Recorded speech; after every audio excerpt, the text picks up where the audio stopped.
광고 드린 대로 2018년도 오후에는 저희가 신약성경 마태복음부터 시작해서 요한계시록까지 27권이 있습니다. 그 27권 전체의 맥을 잡는 맥잡기를 시작하려고 이제 이 자리에 섰습니다. 구원받은 다음에 우리가 이제 성경을 읽습니다. 그런데 성경을 이렇게 계속해서 읽는 가운데 성경의 전체적인 뜻이 무엇인가 이거를 잘 이해하시는 분도 있고 이해하지 못한 사람도 이제 상당히 많습니다. 성경을 많이 읽는데 이게 도대체 뭘 얘기하는 건가? 그러면 본인도 답답하고 옆에 있는 분들도 답답하고 뭔가 이렇게 좀 설명 좀 이렇게 해주길 바라고 가서 이렇게 하는데 나는 오랫동안 교회 다니고 성경을 많이 읽었는데 나는 아무것도 몰라. 이게 이렇게 되면 이게 좀 곤란해지거든요. 그러니까 성경 자체가 우리의 교과서예요. 교과서. 또 어떤 사람은 하나님이 우리에게 주신 연애 편지다. 그렇게 되면 그 연애 편지의 그 내용이 뭔가를 이해를 우리가 해야 될 거 아니야. 러버. 이게 사랑하는 사람에게 줬으면은 이해를 해야 되니까. 근데 이렇게 오랫동안 성경을 읽고도 성경이 도대체 뭘 이야기하는지 모르겠다. 이런 일이 지금 이 시대에만 있는 게 아니라 예수님 당시에도 대다수 유대인들 가운데 그와 같은 일이 있었습니다. 여러분 잘 아시는 것처럼 예수님 부활하신 이후에 누가복음 24장 가서 보시면 성경에 기록된 대로 메시아가 다시 부활한다는 그런 이야기 성경을 통해서 분명히 많이 들었음에도 불구하고 예수님이 진짜 죽음에서 일어나니 이해를 하지 못하고 다 모든 거 포기하고 엠마오 마을로 터덜터덜 가는 그 두 남자에게 예수님께서 접근하셔서 하나님의 말씀을 많이 이렇게 알려주는 내용이 나와요. 유대인들입니다. 태어나면서부터 율법을 읽어야 돼요. 성경 말씀을 많이 읽어야 되는 삶 자체가 말 그대로 이마에 이런 데 그냥 다 성경 말씀 이렇게 해서 아니 말 그대로 성경으로 젖어 있는 사람들이 유대인들이에요. 그렇게 성경을 많이 읽었는데도 그런데 왜 안 돼? 연결이 안 되는 거예요. 성경이. 이 구절하고 이 구절이 이렇게 매칭이 돼서 하나님께서 구약 성경의 이 구절을 신약 성경이 이 구절을 사용해서 이렇게 매칭을 해주면서 성경이 성경을 풀 수 있도록 하나님이 그렇게 해주는 거 그게 잘 이해가 안 되는 겁니다. 그랬더니 결국 이 사람들이 일어난 이런 모든 일들이 어떻게 된 건지 하여튼 전혀 모르겠다 그러고 이렇게 뒤로 나가 떨어지는 듯한 이런 발언을 하니까 우리 예수님께서 24장 25절에 그들에게 이렇게 말씀하시죠. 오 어리석고 대언자들이 말한 모든 것을 마음에 더디 믿는 자들이여. 가서 보면 정말 상당히 강경한 어조로 이렇게 가서 말씀하세요. 영어로는 오 fools 이렇게 돼 있어요. 이 사람들 보고 어리석고 그게 아니 이 바보들아 그런 거예요. 여러분 어리석고 풀리시하다 이렇게 얘기한 게 아니라 저 이 두 사람을 놓고는 이 바보들아 여태까지 성경을 읽었는데 도대체 이게 이렇게 연결이 이렇게 안 되느냐. 오 fools 그렇게 이야기하는 거예요. 그리스도가 이런 일들로 고난을 당하고 자기 영광에 들어가야 함이 마땅하지 아니하느냐. 이렇게 하시고는 모세와 모든 대언자들 글에서 시작하여 모든 성경 기록들에서 자기에 관한 것들을 그들에게 풀어 설명을 해주셨다는 겁니다. 성경의 전체적인 구조가 이렇게 돼 있다. 참 이 두 사람이 바보라는 소리를 들으면서 이 세상에 존재했던 가장 훌륭한 성경 교사에게 모르겠는 사람 2시간이고 성경 지도를 받은 거죠. 그렇죠? 나중에 예수님을 알아본 다음에 이 사람들이 32절에 그렇게 이야기를 해요. 그분께서 길에서 우리와 말씀하시고 우리에게 성경 기록들을 열어주실 때 무슨 얘기입니까? 성경 기록이 지금까지 닫혀 있었다는 거예요. 많이 읽었어요. 그런데 닫혀 있어요. closed가 되어 있다는 이렇게 닫혀 있던 거를 예수님이 성경들을 열어줬다는 거예요. 아 이게 이거였구나. 이 구절이 이렇게 연결되는 거구나. 이게 성경의 전체 구조가 이런 거구나. 전체 구약 성경이 메시아에 대해서 특별히 메시아의 죽음과 그 다음에 부활과 그 다음에 나중에 이제 다시 오신 재림과 이런 모든 구조가 이렇게 돼 있구나. 이런 것들 이것들을 알게 될 때 우리 속에서 마음이 뜨겁지 아니하더냐. 그래서 오늘 이와 같은 그 제자들의 어떤 증언 이러한 증언을 우리의 좀 목표로 이렇게 두고 올 한 해 오후 시간에 한 50번 주님께서 허락을 하시면은 그래서 우리 속에서 마음이 뜨겁지 아니하더냐. 그러니까 어떤 목사가 물론 말씀을 선포하기 때문에 그게 목사의 말이라고 생각해도 좋아요. 어찌됐든 그 말을 듣고 성경을 가서 찾아보고 그러니까 야, 진짜 성경이 이렇게 돼 있었구나. 한 번도 보지 못한 이런 것이 이렇게 있었구나. 이게 성경 전체적인 그런 맥이구나. 이런 거를 올해 제가 최선을 다해서 여러분에게 이렇게 전달을 하고, 그러면 여러분이 이제 해야 될 일이 있어요. 그 해야 될 일은 뭐냐 하면 사도행전 17장 11절 가서 보니까 데살로니가 사람들을 가리켜서 성경이 그들은 참 고귀한 사람들이었다. 그렇게 얘기를 해요.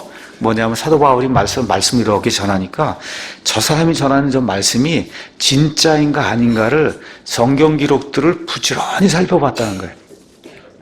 저 사람이 얘기하는 게 진짜인가 아닌가를 확실히 알기 위해서 이 사람들이 제시하는 이 성경 구절 이거를 하나하나 부지런히 살펴봤다는 거예요. 그랬더니 성경이 뭐라고 얘기하냐. 그렇게 하는 사람들은 굉장히 고귀한 사람이다. 그렇게 이야기했다는 거예요. 고귀한 사람. 영어로는 noble 이렇게 돼 있어요. 귀족이었다는 거예요, 여러분. 하나님 앞에서 귀족. 여러분 귀족 아시죠? 귀족, 고귀한 사람, 노블 하는 그런 사람이 됐다고 이야기를 하는 겁니다. 그래서 이와 같은 것들을 저와 여러분이 기억을 하면서 조금 더 하나님이 우리에게 주신 그 교과서, 이 교과서의 그 뜻이 무엇인가, 이거 다 이거 불가능해요. 저도 다 이해 못 합니다. 그러니까 맥만 잡는 거예요. 맥만 전체적으로 보고, 그래서 하나님의 전체적인 경륜을 이해를 하고, 그 안에서 하나하나 금광 이렇게 해서 금을 캐는 것은 이제 여러분의 몫이잖아요. 그렇죠? 그러니까 제가 교리적으로 이렇다고 하는 거, 이런 거 여러분에게 가르쳐 드리고, 그러한 그 틀 안에서 내가 살고 있는 세상이 어떤 건가, 그렇죠? 또 내가 지금 하는 교회가 어떤 건가, 내 가정을 어떻게 해야 될 것인가, 또 궁극적으로는 내가 하나님 앞에 어떤 사람이 돼야 될 것인가, 이런 모든 그 금광의 그 금을 캐는 그런 일은 여러분이 이제 직접 해야 되거든요. 그래서 목사가 특별히 우리 그래도 사랑침례교회 와서 이렇게 같이 믿음 생활을 할 때 요 정도 교리는, 그 다음에 성경의 구조가 이렇게 되어 있다는 거 하는 정도는 알아야 되지 않겠느냐. 이런 거를 올해는 좀 여러분에게 알려드리는 것이 좋을 것 같아서, 그래서 이 신약 성경 전체 맥잡기를 이제 시작하게 됐습니다. 그래서 오늘은 이제 마태복음 맥잡기 이제 첫 번째를 이제 하는데, 마태복음을 이제 설명하기 전에 신약과 구약 그 사이에 일어났던 일들 등등 해서 성경을 읽기 전에 저와 여러분이 예비적으로 알아야 될 그런 상황들이 있어요. 이런 것들 여러분에게 이렇게 말씀을 드리는 그런 시간을 갖도록 하겠습니다. 그래서 아마 한 10시간 정도, 이름은 마태복음 맥잡기라고 하는데 실제로 신약성경 개관, 또 신약성경 바로 전에 400년 동안 무슨 일이 있었던가, 그렇죠? 이런 일들. 그 다음에 또 마태복음은 신약성경이 이제 처음 나오는 책인데 마태, 마가, 누가, 요한, 이게 사복음서라고 얘기하잖아요. 그래서 이 사복음서라는 게 도대체 뭘 얘기하는 건가?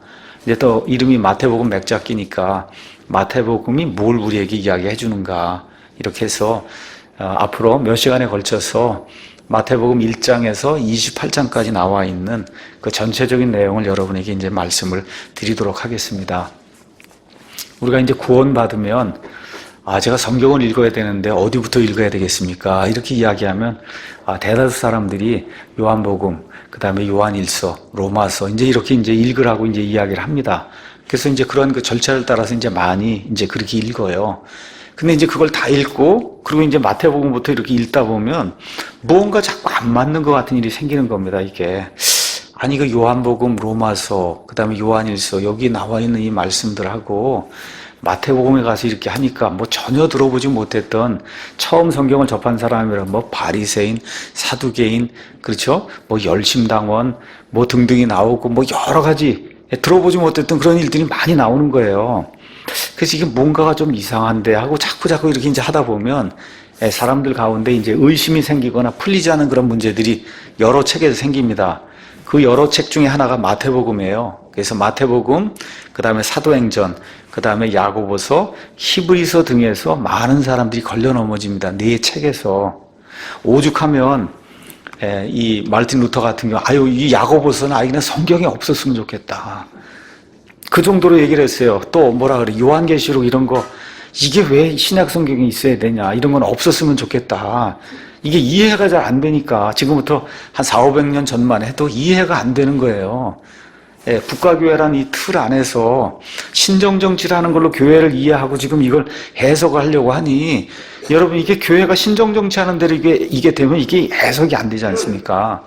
그러니까 그 중에 특히 이 야고보서, 요한계시록 이런 건 아주 이해가 안 되니까 번역을 하면서도 그랬다는 거예요. 루터가 번역을 하면서도 하여튼 이 야고보서하고 계시록만 없으면 너무 좋겠는데 그렇다고 안 할 수도 없는 거고 그렇죠. 그래서 울며 겨자 먹기로 번역을 한 거예요.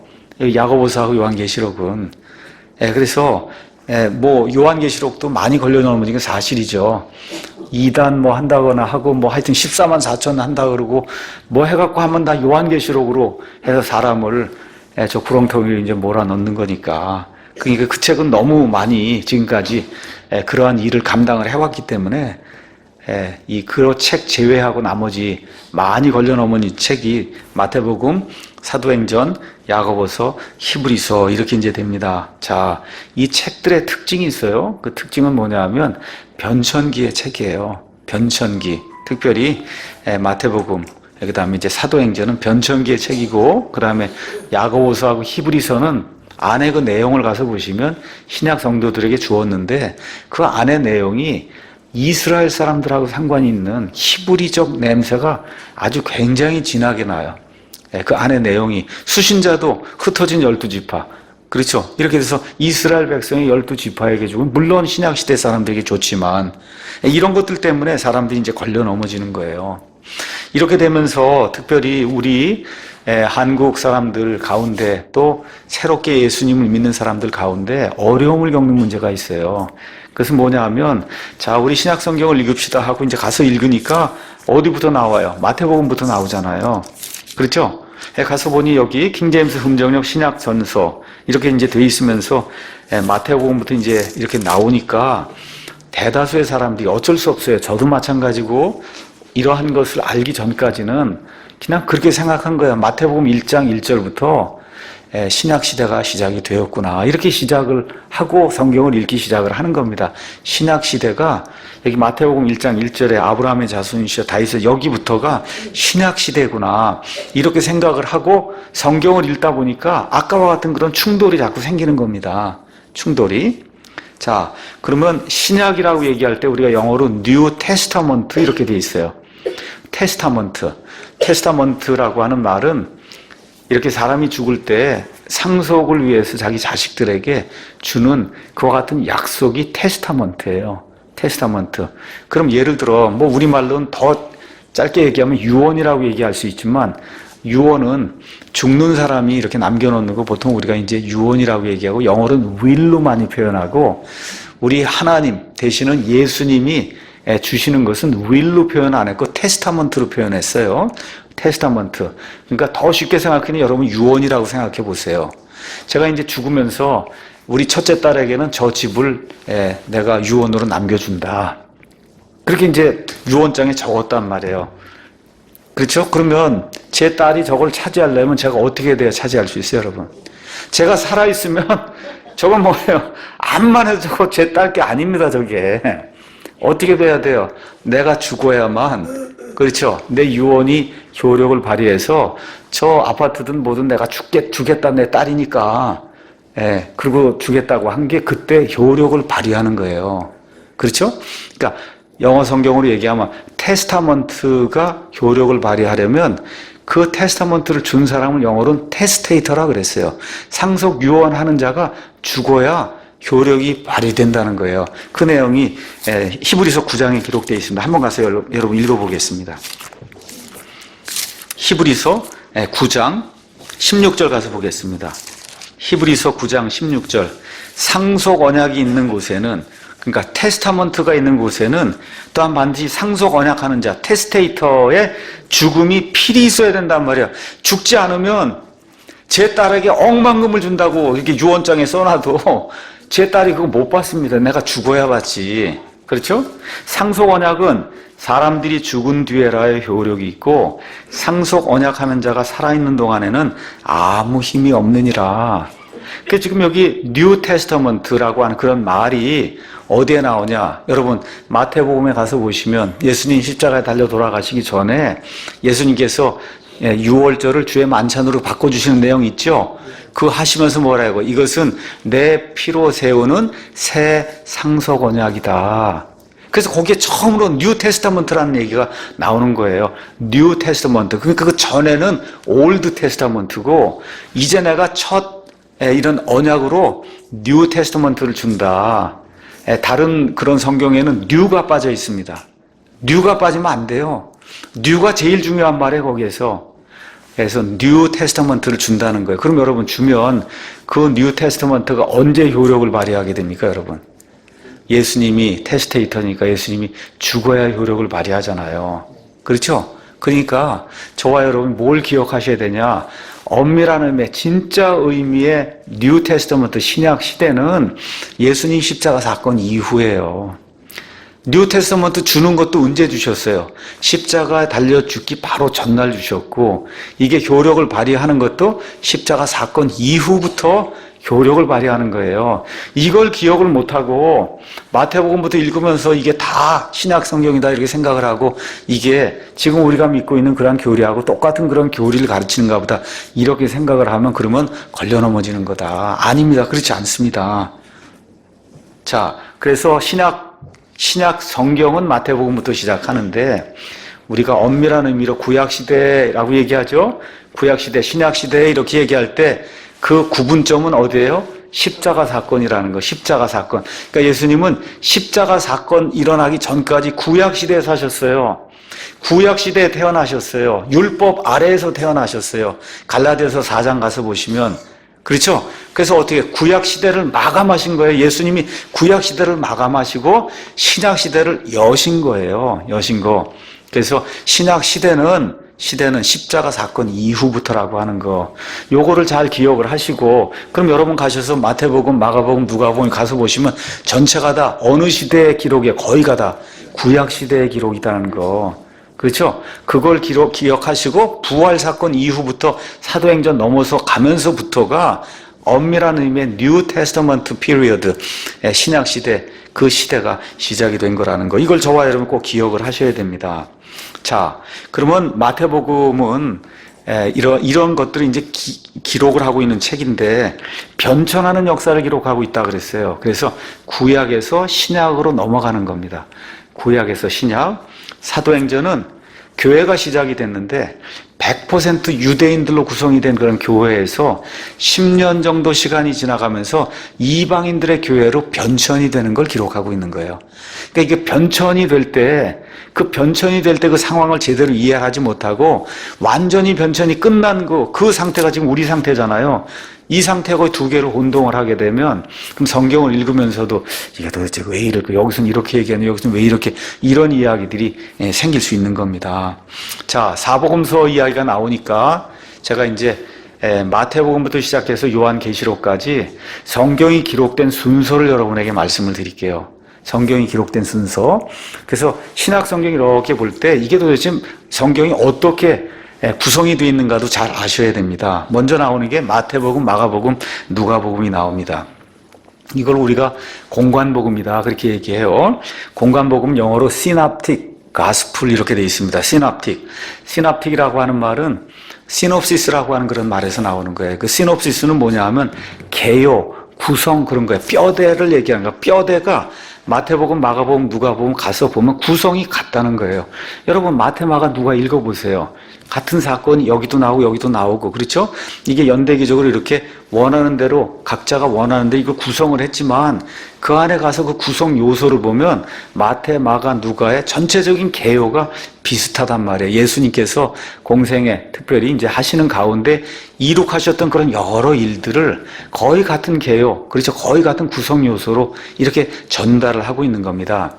그래서 구약 성경에 두세 증인의 입으로 어떤 것을 확증을 하라고 얘기했잖아요. 그러니까 예수님에 대한 그 공생애나 이런 삶에 대해서도 세 증인이 나타나서 마태, 마가, 누가라고 한 세 증인이 나타나서 같은 거의 비슷한 그런 구성 요소 이걸 가지고 그거를 대상이 다르기 때문에 이걸 배열을 잘 이렇게 이제 해서 하나님의 그 영에 의해서 그래서 영감을 받아서 이걸 기록을 한 게 사실이에요.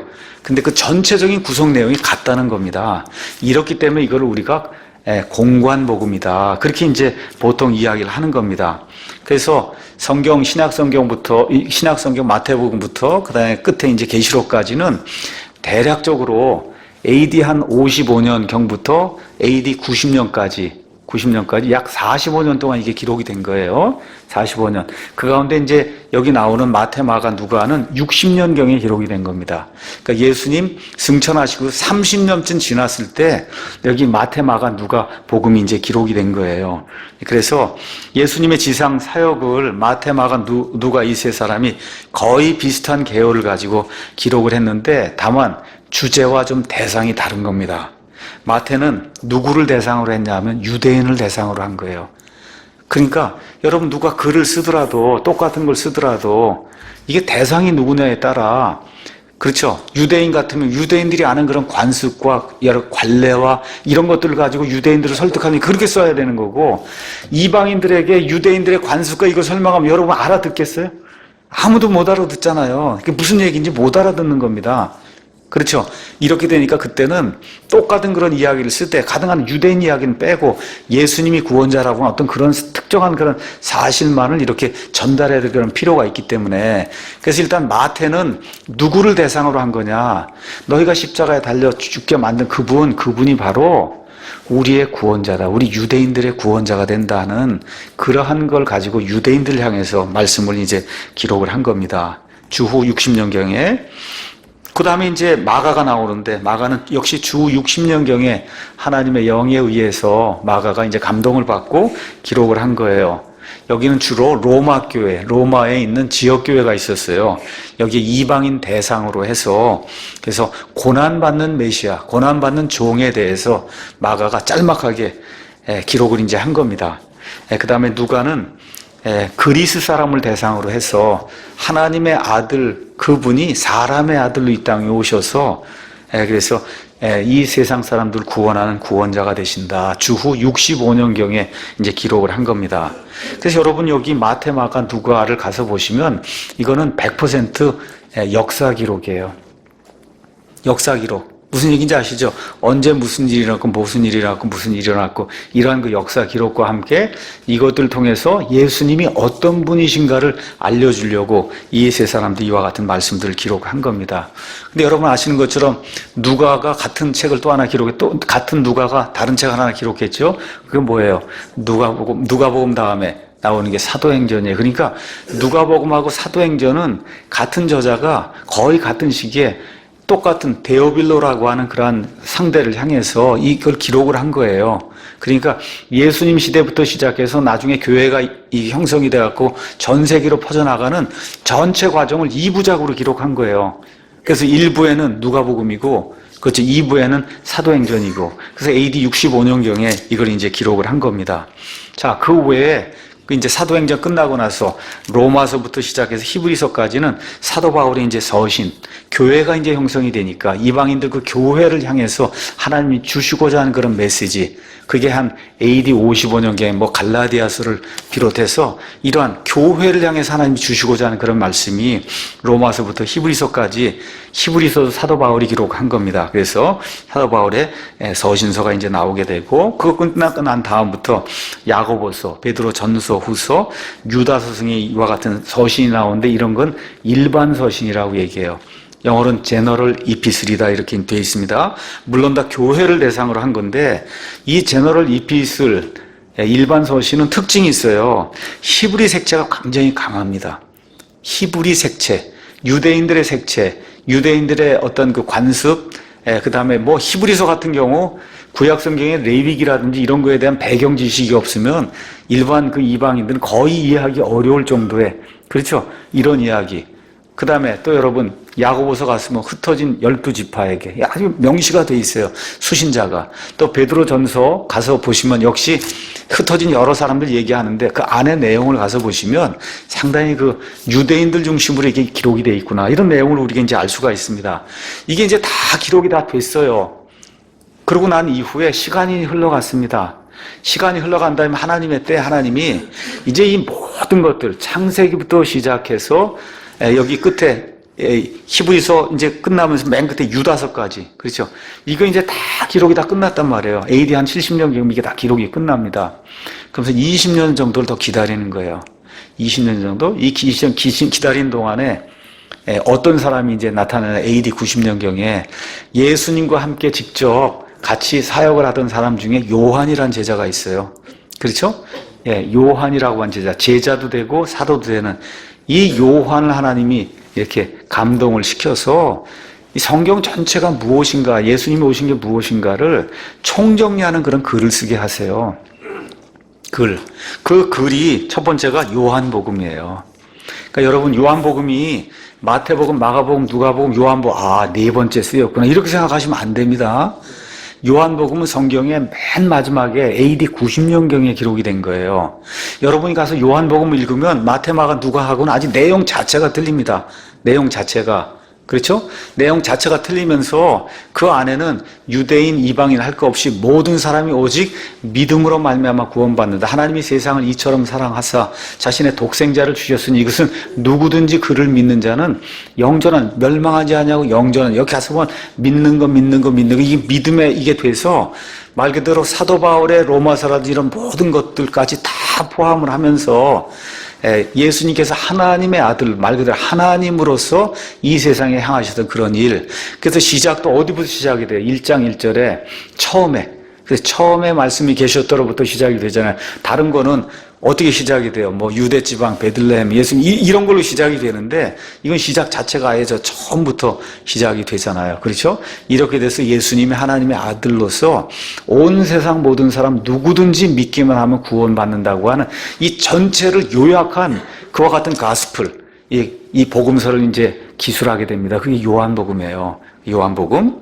자, 공간복음과 내용이 다르다는 거 기억하시고 그 다음에 요한 1, 2, 3서를 기록을 하는데 요한 1, 2, 3서는 그렇게 한 20년쯤 지나다 보니까 어떤 일이 교회 안에 생겼냐 영지주의라는 게 생겼어요. 나중에 이제 기회가 되면 이야기하겠지만 영지주의 이런 것이 생겨서 들어와서 어떻게 하나님이 사람의 육체를 입고 올 수 있느냐. 그렇죠? 이런 건 더러운 거고, 저기 이제 영이라고 하는 그 세계는 거룩한 거기 때문에, 이 거룩한 게 육을 입고 이 땅에 있다. 이거 불가능하다는 거죠. 그러니까 예수님 이 땅에 그냥 둥둥 이렇게 떠돌아다니는 유령 같은 이런 존재로 왔고, 영체로 부활하고 그런 거지, 실제 부활한 거 아니다. 이런 게 이제 한 20년, AD 90년경에 나와서 교회를 괴롭히기 때문에, 사도 요한을 통해서 하나님께서 이거를 반박하기 위해서 요한 1서, 2서, 3서를 이제 기록을 해주시고, 그 다음에 이제 창세기부터 시작해서 하나님의 역사를 쭉 보여주니 맨 마지막에 천연왕국과 새하늘과 새 땅까지 이거 전체를 다 보여줘야 그래 성경이 이게 하나의 세트로 딱 이렇게 구성이 되잖아요. 그렇죠? 그 일을 위해서 하나님께서 반모섬에 있는 그 요한을 통해 하나님이 앞으로 이루실 그런 모든 일들을 새하늘과 새 땅까지 이렇게 해서 딱 마감을 하도록 요한계시록을 사도 요한이 거기서 이제 기록을 하게 되는 거예요. 여러분 이해하시겠죠? 이러한 구조로 이제 신약 성경이 이제 구성이 되면서 이렇게 돼서 창세기부터 요한계시록 이렇게 한 세트로 하나님의 말씀으로 전달이 될 수 있는 말 그대로 홀리 바이블 그 전 세트가 이제 구성이 이제 되는 겁니다. 자, 저와 여러분이 성경을 읽으면서 넘어지는 이유가 뭐냐? 신약 성경 안에 있다고 해서 모두 교리적으로 교회 시대 성도들에게 적용을 하면 그러면 문제가 생깁니다. 문제가 생겨요. 그래서 이런 문제 해결하지 않으면 그러면 저와 여러분의 성경을 읽다가 오해하게 되고 말 그대로 행위구원이 되는 게 아닌가 하고 행위구원 쪽으로 빠지게 되는 거예요. 여러분 구약 성경 가서 읽으시면 돼지고기 먹으면 된다 그래요? 안 된다 그래요? 그럼 여러분 지금 드세요? 안 드세요? 왜 그래요? 시대가 바뀌었단 말이에요. 맞죠? 시대가 바뀌었어요. 구약에서 신약으로 넘어와 시대가 바뀌었어요. 여러분 오늘 아침에 예배드리러 올 때 6월절 어린 양 희생물 갖고 와서 이 앞에서 칼 갖고 제가 이거 주면 찔러 갖고 피 나오게 하고 이렇게 해서 희생예물 드렸어요? 지금 그렇게 하는 데 있잖아요.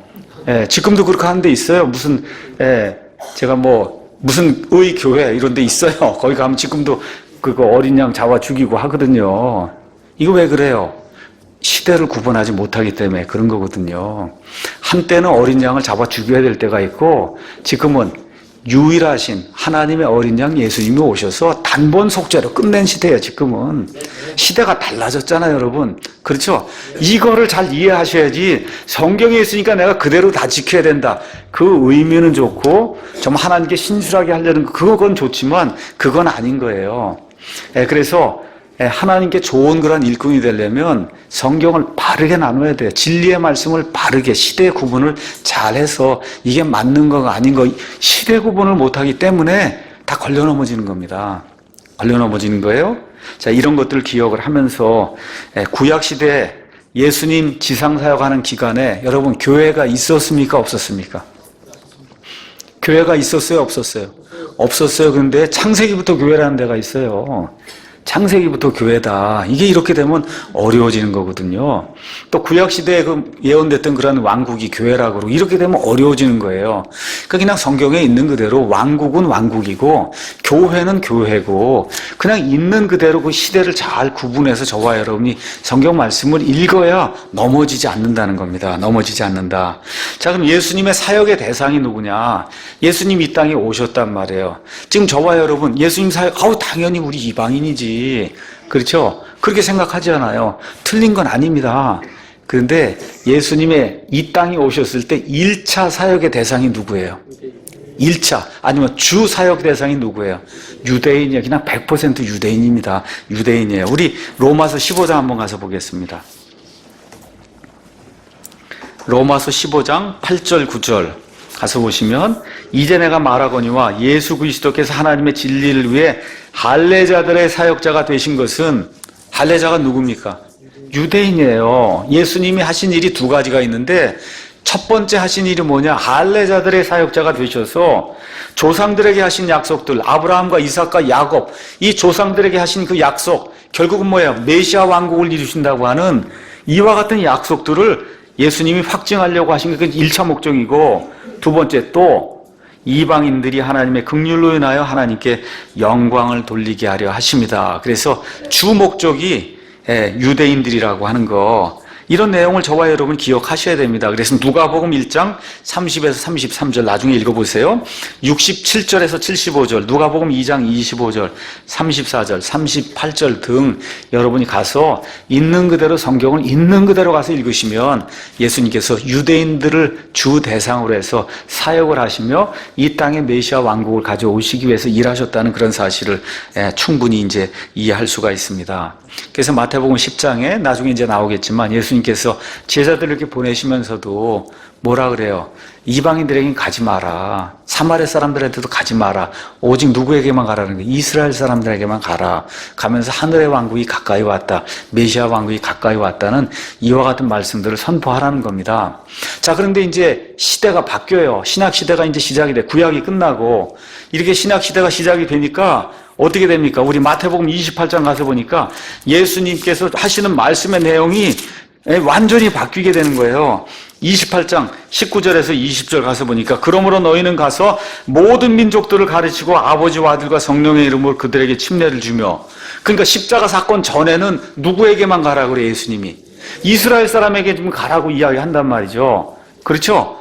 근데 십자가 사건이 끝나고 나니까 예수님 부활하신 이후에 뭐라 그래요? 이제는 모든 민족들에게 가서 아버지와 아들과 성령님의 이름으로 침례를 주고 내가 너에게 가르친 거 이건 모든 것을 다시 가르쳐서 이들이 기억하고 지키게 하라고 하면서 이걸 통해서 우리가 뭘 알 수 있어요? 시대가 이제 바뀌었구나. 그렇죠? 십자가 사건 전하고 십자가 사건 이후가 시대가 바뀌었구나. 이걸 잘 기억을 해야 되는 겁니다. 그래서 마태복음에서 교회를 자꾸 생각을 하면 그럼 교회가 안 나온다는 거. 뭐는 알 수 있어요. 개개인이 하나님이 이런 사람을 원하시는 거구나. 하나님이 이런 사람을 미워하는 거야. 예수님이 제일 미워하는 게 누구예요? 위선자를 미워했거든. 겉과 속이 다른 사람. 그렇죠? 그러니까 개개인의 어떤 그 뭐라 그럴까 하나님이 좋아하시는 그 인간은 어떤 인간이고 하나님 미워하시는 어떤 이런 것들은 이 안에 예수님이 하나님이시니까 하나님의 그 행적을 보면 알 수 있단 말이에요. 근데 이 안에서 마태, 마가, 누가 이런 이 안에서 지금 우리가 이야기하는 것처럼 은혜로 구원받고 믿음으로 구원받고 하는 어떤 그 교회에 대한 그런 그 진리 이걸 자꾸 가서 찾으려고 노력을 하면 그러면 걸려 넘어질 수밖에 없다. 이런 모든 것은 사도행전 끝나고 로마서부터 시작해서 히브리서 안에 이 교회를 위해서 주어지는 그와 같은 내용의 말씀이 주로 들어있다는 것을 요걸 잘 기억을 하고 성경을 보시면 그러면 좋습니다. 제가 이런 말씀을 드리느냐, 미국에는 탐슨 주석 성경이라고 하는 그런 아주 유명한 그런 주석 성경이 있어요. 또 하나 유명하게 스코필드 주석 성경이 있습니다. 그래서 스코필드 주석 성경이 이제 가장 많이 보고, 그다음에 이제 탐슨 주석 성경을 보는 데가 이제 있습니다. 탐슨 주석 성경 이런 데 가서, 이사야서 이런 데 가서 보시면 구약 성경이잖아요. 거기 가서 뭐 다 교회라고 써놨어요. 주석이. 교회가 이렇고 교회가 이렇고. 그러니까 그걸 우리가 그냥 아무 생각 없이 받아들이면 이사야서에 교회가 있구나. 그래서 제가 말씀드렸잖아요. 창세기부터 교회가 있다고 믿는 사람들이 있다고. 그렇죠? 이렇게 돼 있는 그런 식으로 해서 성경을 읽으면 이사야서도 교회, 그렇죠? 예레미야도 교회, 창세기도 교회, 그렇게 읽으면은 로마서에 나와 있는 말씀하고 그냥 둘이 가서 그냥 계속 부딪힌단 말입니다, 이게. 그렇죠? 그래서 구약 성경 안에는 그 안에서 교회를 찾기는 사막에서 이거 바늘 하나 찾는 것만큼 그게 쉽지 않아요. 거기가 다 누구에게 주신 말씀이에요? 유대인들에게 주신 그런 말씀이다. 우리 이방인들에게 메시아가 오셔서 구원을 주신다는 그런 말씀, 그런 것이 덜어 있습니다. 덜어. 근데 교회가 어떻다는 거, 여기에 대한 말씀은 말 그대로 없다고 보시면 돼요. 구약 성경에는. 이걸 기억을 하시고 성경을 읽으시면 그럼 잘못을 범하지 않을 겁니다. 자, 그러면 복음서를 우리가 읽습니다. 마태복음, 마가복음, 누가복음 이 복음서를 읽어요. 그럼 복음서에서 우리가 어떠한 진리를 꼭 찾아야 되느냐 말씀을 드리겠습니다. 복음서에서는 구약 성경에 이 예언의 말씀들을 이루셔서 그래서 메시아를 보내주시려고 하는 그런 걸 저와 여러분이 꼭 가셔서 이제 찾아내셔야 돼요. 그래서 인류의 구속을 위해 사람의 몸을 입고 하나님이 이 땅에 오셨다는 거. 그래서 최종적인 그런 계획을 수행하신다는 그런 내용 읽으셔야 되고, 그 다음 메시아는 반드시 다윗의 자손으로 오신다는 거. 그래서 누구에게 오셔야 되냐? 유대인들에게서 오셔야 돼요. 그래서 우리 예수님이 요한복음 4장에 구원은 어디에 누구에게서 나요? 유대인에게서 난다 하는 그런 말이 무엇인가를 이해하셔야 되고, 그 예수님이 바로 하나님의 아들이시오 곧 하나님이시다라는 사실을 누가복음 이 복음서를 읽으면서 저와 여러분이 이해를 하셔야 됩니다. 성령님으로 말미암아 수태가 됐어요. 하나님의 아들이시고, 그래서 예수님이 성육신하신 분이다. 그래서 예수님이라고 한 그 한 분 안에 100% 하나님의 신성과 100% 사람의 인성이 끊어질래야 끊어질 수 없는 그런 연합된 관계로 나타난 그런 존재가 예수님이라고 하는 거. 그래서 하나님의 아들이시며 동시에 사람의 아들. 여러분 나중에 이제 아들의 용례를 가서 살펴보시면 아들 그러면 뭐예요 그게? 여러분 사람의 아들 그러면 그게 뭐예요 한마디로? 사람의 모든 걸 다 갖고 있다는 거예요. 인성을 100% 가지고 있는 존재를 사람의 아들이라 그러는 거고, 그럼 하나님의 아들 그러면 그걸 뭘 얘기하는 거예요? 하나님의 신성 100%를 가지고 있는 게 그게 하나님의 아들이란 표현이에요. 그러니까 어떤 사람이 와서 저 사람 하나님의 아들이다 그 얘기하는 건 뭐예요? 하나님하고 동등하다는 얘기예요. 그러니까 예수님이 내가 하나님의 아들이라 그러니까 사람들이 유대인들이 잡아 죽이려고 그러죠. 왜 그래요? 자기를 하나님의 아들이라고 해서 자기를 하나님하고 동등하게 여겼다는 거예요. 그게 유대인들의 아들의 컨셉이에요. 아들의 개념이에요. 이해하시겠죠? 그러니까 사람의 아들 성경에 나오면 100% 신성을 지닌 100% 사람이구나. 하나님의 아들, 인성을 지닌 하나님의 아들 그러면 100% 신성을 지닌 하나님이시구나. 이 두 개 인성과 신성이 100% 이게 어떻게 예수님 안에 공존하는 거예요. 끊어지지 않고 공존하는 이와 같은 거를 저와 여러분이 보셔야 되는 겁니다. 이 복음서를 통해서. 그래서 굶주리시기도 하고 우시기도 하시고 하는 그런 모습도 있고 하나님만 하실 수 있는 엄청난 것과 같은 능력을 발휘하시는 죽은 사람이 어떻게 살립니까? 그렇죠? 이런 일들이 그 예수님을 통해서 나타나고 있다는 거, 이걸 좀 기억을 하셔야 되고, 그 다음에 저와 여러분이 꼭 기억하셔야 될 것은 이렇게 유대인들에게 자기가 메시아라고 하는 것을 증명하고 입증하시기 위해서 이런 여러 기적들을 다 행하시고 3년 반 동안 이스라엘 백성을 이렇게 설득하고 권면을 해도 결국은 마태복음 23장에 나와 있는 것처럼 어때요? 거부하잖아요. 그렇죠? 거부한단 말이에요. 본인들이 생각하는 메시아가 아니라는 겁니다. 본인도 생각하는 메시아는 뭐예요? 지금 로마 제국의 압제하에서 지금 살고 있는데 이 왕이 나타나갖고 우리를 로마 제국에서 해방을 시켜서 그렇게 해서 우리가 따로 이게 독립국가를 형성하고 이런 걸 지금 꿈꾸고 있는데 예수님이 그게 아니잖아요. 그렇죠. 이렇게 되니까 예수님을 거부하는 그런 일이 생기고, 그래서 예수님께서 주의 이름으로 오시는 이여 하고 나를 받아들일 때, 재림의 때까지는 왕국이 어떻게 돼요? 연기가 된다는 거. 그렇죠? 이런 내용을 그냥 성경에 기록된 그대로 저와 여러분이 이해를 하시면 됩니다. 이렇게 된 이후에 로마서 가서 보니까 예수님 이렇게 거부한 일 통해서 로마서에 이렇게 이제 기록이 된 겁니다. 로마서 11장 한번 가서 보겠습니다. 로마서 11장 11절 가서 보니까 그러므로 내가 말하노니 그들이 실족함으로 이스라엘 백성이 예수님 거부하고 그렇게 실족함으로 넘어지게 되냐, 아주 하나님의 계획에서 완전히 잘려져 나갔냔 말이에요. 결코 그럴 수 없느니라. 오히려 그들의 넘어짐을 통해 구원이 이방인들에게 이르렀으니 이것은 그들이 질투하게 하려 함이니라. 여러분 이해하시겠죠? 이스라엘이 걸려 넘어졌단 말이에요. 걸려 넘어진 이유가 뭐냐? 이것을 통해서 구원이 이방인들에게. 그럼 어떤 사람이 그러면 이방인들이 이렇게 구원받는 이런 일이 하나님의 계획이 없었냐? 하나님은 이미 창세전부터 다 알고 계세요. 근데 다만 어떻게 하세요? 간섭을 안 한단 말입니다. 가룟 유다가 배반하지 못하게 하고 이스라엘이 거부하지 못하게, 이런 일을 다 하나님이 프로그램에서 하지 못하게 다 만들면 그럼 뭐예요? 저와 여러분 로봇이잖아요. 그런 게 아니라 하나님은 미리 모두에게 자유의지를 주셨고, 먼 발치 저기서 내려다 보니까 메시아가 가도 이미 다 가룟 유다가 배반하고 유대인들이 배반하고, 그렇게 해서 이방인들은 이런 걸 하나님이 다 보시면서도 자유의지를 간섭하는 그런 일을 안 하신다는 거예요.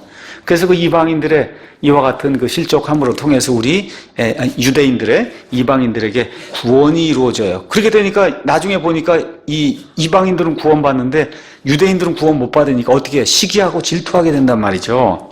그래서 이제 그들의 넘어짐이 세상의 부요함이 되며, 그들이 넘어져서 저와 여러분이 복음을 받아서 지금 충만한 사람이 됐어요. 그들의 쇠퇴함이 이방인들의 부요함, 지금 성전도 없고 하니까 희생예물도 못 드리고, 진짜 보면 지금 이스라엘 사람들 영적으로 가련한 상태잖아요. 쇠퇴했단 말이에요. 이방인들이 부요해. 그냥 미국 사람, 한국 사람 할 것 없이 그냥 구원받은 사람, 그리스도인들이 부요하게 됐단 말이에요. 그러면 나중에 예수님 재림하시게 돼서 이 사람들이 드디어 메시아를 받아들이고 하면, 그러면 이 사람들이 충만하게 될 거 아닙니까? 그때는 얼마나 더 부요하게 되겠냔 말이에요. 이 이스라엘이 원래 뿌리인데, 그렇죠? 이런 이야기를 지금 사도 바울이 하고 있는 겁니다. 그래서 지금 이 시대에는 유대인들의 이와 같은 실족, 거부 이런 걸 통해서 복음이 우리 이방인들에게 선포가 돼서 한 바퀴를 돌아서 지금 여기 한국에까지 와서 저와 여러분이 구원받고 하나님의 은혜로 구원받고, 그렇죠? 믿음으로 구원받고 하나님의 아들, 딸이 되는데, 아들, 딸이 되는 게 이게 굉장한 거예요. 여러분, 옛날에 하나님이 이 에덴 동산에 아담과 이브를 만드셨을 때 아담과 이브는 최대 되는 게 뭐냐? 그냥 거기 에덴 동산에서 사과 따먹고 영원히 사는 거예요. 그냥 이런 육신 있고 애기 낳고. 근데 우리는 어떻게 돼요? 하나님이 이 죄 짓는 거 이걸 통해서 이걸 거꾸로 만들어서 어떻게 뒤집어 엎으셔가고 어떻게 하나님의 본성에 참여하는 자가 되는 거예요. 우리 인간이. 마귀는 이걸 통해서 그냥 완전히 사람을 멸절시켜야 되게 이렇게 생각을 한 거거든요. 하나님이 우리를 끌어올려서 하나님하고 거의 비슷한 존재, 디바인 네이처를 갖는 존재로 이 사람들을 만들어준 거예요. 이런 엄청난 일이 마귀가 자기가 뭐 해봐야 되겠다고 이렇게 하는 가운데 한번 해봐라 해서 거기까지 우리를 끌어올린 거예요. 이렇게 해서 결국은 우리 믿는 사람들이 나중에 천사들까지 심판하는 그런 존재가, 마귀가 뭐 깜짝 놀랄 일이에요. 천사들이 막 깜짝 놀랄 일이에요. 아니 저렇게 힘도 없고 저런 사람들이 나중에 하나님의 본성에 참여해? 여러분 천사가 거기 참여합니까? 못하잖아요. 이런 일이 일어나도록 그렇게 만들어주신 거예요. 하나님의 은혜로. 엄청난 일이 발생하게 된 겁니다, 이게. 이렇게 이제 돼서 결국은 지금 이제 이방인들이 전체가 이제 교회를 이제 구성을 하고 있고, 뭐 유대인들은 거의 없다고 보면 되니까요. 이런 가운데 나중에 주의 이름으로 오시는 이와 하고 7년 환란기, 그 환란기에 특별히 3년 반 동안에 창세 이후에 없던 그런 환란을 통해서 이스라엘을 이제 압박을 하기 시작을 하니까 그러니까 이스라엘이 결국 손들고 예수님을 맞아들이잖아요. 이렇게 되면서 이스라엘이 온 세상 으뜸가는 그런 민족이 되고 예루살렘이 전체 수도가 되고 하는 예수님이 철장 번세로 다스리는 이러한 메시아 통치가 이루어지는 그 일이 성경 전체의 핵심이다. 마태복음에서 우리가 찾아야 될 진리는 뭐냐? 꼭 기억하셔야 돼요. 예수님은 지금 예수님 유대인들이 거부했음에도 불구하고 여전히 유대인들의 메시아라고 하는 거, 이걸 저와 여러분이 꼭 기억하셔야 됩니다. 갈라디아서 가서 보니까 갈라디아서 4장 4절에서 5절에 그러나 충만한 때가 이르매 아담 이후로부터 약 4,000년이 지났을 때 하나님께서 자신의 아들을 보내사 여자에게서 나게 하시고 율법 아래 있게 하셨나니, 그래서 예수님이 구약시대 사람이란 말이에요. 율법 아래 있게 하셨어요. 이것은 율법 아래 있는 자들을 구속하시고, 그래서 유대인들 구속하시고, 그 다음에 우리가 누구예요? 이방인들, 그를 아들로 이방되게 하려 하십니다. 이렇게 성경이 기록이 되어 있는 겁니다. 자, 그 다음에 마태복음에서 저와 여러분이 또 기억해야 될 사실은 뭐냐? 성경이 66권으로 되어 있는데 마태복음이 40번째 책입니다. 40번째 책이에요. 성경 가셔서 40이라고 하는 그런 숫자를 여러분이 가서 보시면 40은 항상 시험하는 시간, 그렇죠? 무언가를 테스팅하는 그런 시간이 40일, 광야 생활 40일, 예수님 시험 받는 것도 40일, 그렇죠? 엘리야가 도망가는 것도 40일, 하여튼 40이라고 하는 그 숫자를 가서 보시면 처음부터 끝까지 다 무엇인가를 시험하는 때가 40이에요. 그러니까 지금 여기 40번째 책이라고 하는 것도 유대인들에게 다시 한번 시험하는 때가 이제 다가왔다. 근데 여기에서 어떻게 걸려 넘어진단 말이에요, 유대인들이. 이걸 저와 여러분이 이제 기억을 하셔야 됩니다. 자, 그 이후에 하나님께서 예수님 이제 승천하셨어요. 유대인들의 기회를 줬는데 유대인들이 받아들이지 않아요. 한번 다시 또 기회를 주세요. AD 30년부터 시작해서 AD 70년까지 유대인들이 다시 돌아오도록 또 40년의 기회를 하나님이 주세요. 유대인들이 어떻게 해요? 그것도 거부하잖아요. 이렇게 되니까 AD 70년에 유대인들이 그렇게 귀중하게 여기던 성전이 완전히 회파가 되고 온 유대인들이 세상 밖으로 흩어져 나가 디아스포라가 되면서 온 세상을 떠돌을 수밖에 없는 이와 같은 일이 그 40년 기간 무시함으로써 또다시 이제 생기게 되는 겁니다. 자, 그럼 마태복음 내용을 간단하게 이제 오늘 말씀드리고 다음 시간에 또 다른 주제를 말씀드리겠습니다. 마태복음은 유대인들의 메시아로 오신 예수님의 출생, 삶, 그 다음에 사역, 죽음, 부활, 승천을 다룹니다. 제가 이렇게 강조하는 거는 그럼 유대인들의 책이니까 읽을 필요가 없구나, 이런 얘기하는 게 전혀 아닙니다. 맥을 잡는 거기 때문에, 그렇죠? 맥을 잡는 거니 여러분 지금부터 2000년 전쯤에 마태가 이걸 기록을 했을 때 기록한 목적이 뭐라 그랬어요? 유대인들에게 이분이 바로 구약 성경이 얘기하는 바로 아브라함의 자손, 다윗의 자손이다. 이거를 보여주기 위해서 마태복음을 기록했으니 저와 여러분이 마태복음을 읽을 때는 2000년 전으로 돌아가는 거예요. 어느 입장이 되냐? 2000년 전에 유대인의 입장이 돼서 그 입장에서 이 마태복음을 읽어보란 말이에요. 그래야 그 마태복음이 리얼하게 이렇게 돼서 이런 얘기를 하는 거구나, 이렇게 읽힐 수 있다는 겁니다. 그래서 성도 마태는 예수 그리스도가 구약의 예언에 따라 다윗의 자손으로 오신 메시아이심을 보여주는데 초점을 두고 있어요. 이렇게 하다 보니까 구약 성경을 빈번히 인용을 하는 거예요. 구약이 이렇게 돼 있지 않아요? 구약이 이렇게 돼 있지 않아요? 이렇게 돼 있지 않느냐? 이게 뭐야? 메시아라고 하는 거예요. 이 유대인들이 잡아 죽이고 이렇게 그렇게 고통스럽게 만든 그분이 바로 구약성이 그 메시아다. 또 그 다음에 마태는 누가하고 달리 예수님의 왕과의 족보를 마태복음 1장 1절 가서 보면 아브라함의 자손이시여 다윗의 자손이시여 예수 그리스도의 세대의 시작이다 해서 아브라함부터 쭉 나가면서 다윗 쭉 이야기하면서 왕이라고 하는 거, 왕 계속 왕 이야기 이제 나오는 겁니다. 자, 그러면 이렇게 메시아가 오면 저와 여러분이 요새 이제 이사야서 맥잡기 이제 시작을 했는데 이사야서 가서 보시면 메시아가 하는 일이 있어요. 어떤 일을 해요? 메시아가 오시면 죽은 사람을 살리기도 하고 병자들 고쳐주기도 하고, 그렇죠? 많은 기적들을 이렇게 베푸는 걸로 이사야서에 이미 대언의 말씀이 나와 있단 말입니다. 그렇죠? 그러니까 어떻게 해요? 예언의 말씀을 이루시기 위해서 예수님께서 하나하나, 심지어 나중에 십자가에 죽으실 때, 그렇죠? 이거 마시는 이런 일까지, 옷 나누는 그런 일까지 다 구약 성경에 메시아가 오면 이렇게 돼 있고 이렇게 돼 있다는 거를 그걸 이걸 보여주잖아요. 이렇게 다 증명하는 그런 말씀을 이게 가득 차 있는 거예요. 그래서 그걸 저와 여러분이 기억을 하시면서 예수님이 기적들을 왜 보여주셨느냐? 저와 여러분이 따라서 하라고 하는 거 아닙니다. 이걸 꼭 기억하셔야 돼요. 지금 이 시대 저와 여러분 이걸 따라서 하라는 것이 아니라 이사야 선지에 나와 있는 그 말씀에 보면 이 이스라엘 사람은 기적을 보지 않으면 하나님의 이 말씀을 듣질 않기 때문에 그래서 이 사람이 오면 그러면 눈먼자가 눈을 뜨게 되고 이런 일이 생긴다고 하는 거를 하나님이 미리미리 말씀해 주신 거 그거를 예수님께서 내가 성경에 기록된 그 메시아다. 이거를 입증을 하시기 위해서 기적들을 베푸신다는 사실. 물론 사람을 불쌍히 여기기 때문에 당연히 이거 병을 고쳐주는 건 너무 당연한 거고요. 그래서 기적들이 그래서 이제 일어나는 거라는 사실, 그걸 꼭 기억을 하셔야 됩니다. 자, 그런데 예수님은 그 당시 오셔서 유대인들이 바라던 왕국은 그저 로마 제국 뭐 이런 거 해서 없애갖고 우리를 해방, 요런 왕국을 지금 기대하고 있는데 하나님은 그게 아니에요. 어떻게 너희가 기도할 때 이렇게 기도해라.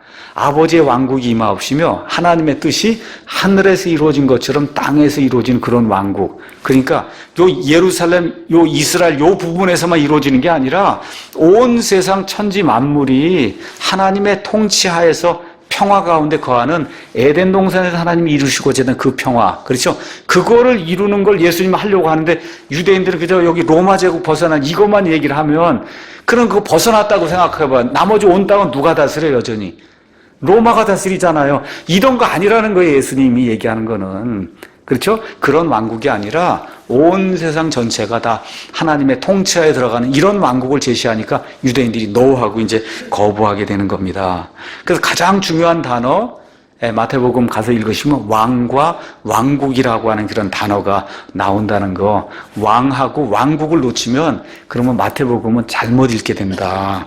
기억하시기 바랍니다. 마태복음 특징 3가지만 이야기하고 마치겠습니다. 마태복음은 부활 사건이 맨 뒤에 나옵니다. 맞습니다. 그 부분 전까지는 다 뭐예요? 신약 시대가 아니라 구약 시대라는 거. 그래서 교리적으로 볼 때 거기 말씀하시는 내용이 그 사람들이 다 누구예요?